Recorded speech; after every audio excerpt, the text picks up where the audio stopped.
Well, we hit a few new records this last week. Of course, inflation is at another 40-year high. And we had another record with gas prices hitting $5 a gallon in most areas across the United States. So, Iowans, Americans are really facing a very difficult time. I had a fertilizer roundtable. Of course, it's Iowa. Agriculture is king. And at that roundtable in Iowa, we talked about the input prices that are affecting our farmers. And one of the farmers shared that fertilizer, the topic of the conversation, had gone up 300%.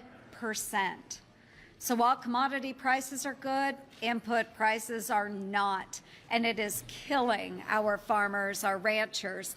And as we're talking across the 99 county tour, inflation still is the #1 issue. And so this was referenced earlier by Senator Barrasso. But Janet Yellen came in front of the Americans, and I'll give you the full quote. Here's part of it right here.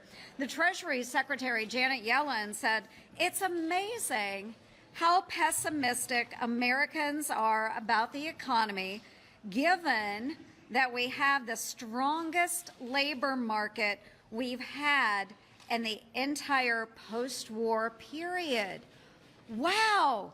Janet Yellen, yes, Americans may have received a pay increase recently, but you know what happens when you have inflation? That means the increase in your pay is going towards things like the higher cost of gasoline and other goods that are costing more this year than they were last year.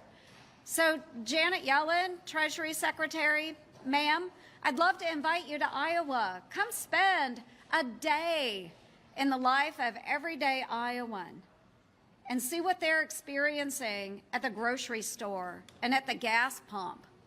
And I guarantee you she won't be so flippant with the American people.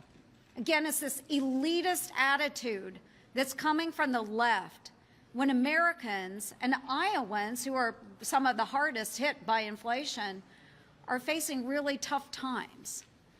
So come on, folks, let's start putting in place some good policies. That means this president and his administration, they need to unleash American energy to bring those costs at the pump down. They should get big regulators off the backs of small businesses. And of course, then they should be shifting their focus. I've heard again that the Build Back Better plan, or what we call reckless tax and spend, has popped up again with some of the Democrats. We need to stop that. Let's get back to good common sense policy, and let's not be so flippant about the hardships Americans are facing.